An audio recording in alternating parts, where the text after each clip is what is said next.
The Senate plenary commenced with most of the lawmakers conspicuously absent, but the business of the day still went ahead.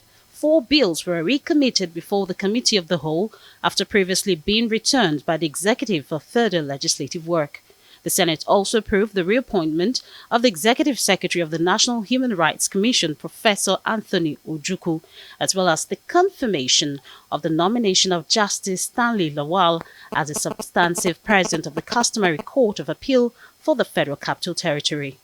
This appointment was made pursuant to Section 7, Subsection 1 of the National Human Rights Commission Amendment Act 2010, which empowers Mr. President, particularly in subsection 1, to appoint the Executive Secretary, subject to confirmation of such appointment by the Senate. The nomination of Mr. Anthony Ojukwu, SAN, is hereby confirmed as the Executive Secretary of the National Human Rights Commission. Will the Senate confirm the nomination of Honorable Justice Stanley Adekule Lawal for appointment as substantive President of the Customary Court of Appeal of the Federal Capital Territory? Those in favor say aye. Those against say nay. The ayes have it. The Senate also passed for third reading the amendment to the National Drug Law Enforcement Agency Act as presented by the chairman of the Committee on Drugs and Narcotics, Senator Dimka Ayuba.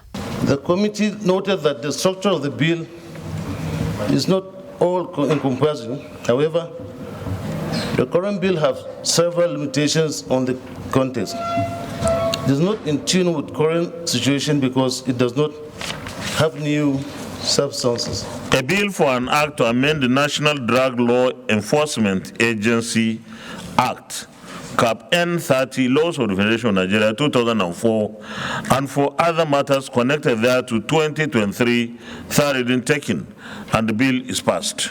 In the meantime, the lawmaker representing Kano North, Jibrin Barau, has joined the race for the Senate presidency. Barau, who is the chairman of the Senate Committee on Appropriations, says his ambition to contest for the position is based on his competence. You need to be grounded in the procedure of legislation before you are able to be the president of the Senate.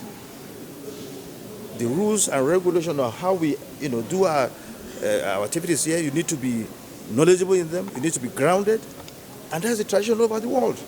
And as you speak, I'm number one among those who have shown their intent to aspire. Senator Barau urged President-elect Bola Ahmed Tinubu to consider a ranking senator from the Northwest geopolitical zone to support as the next Senate president.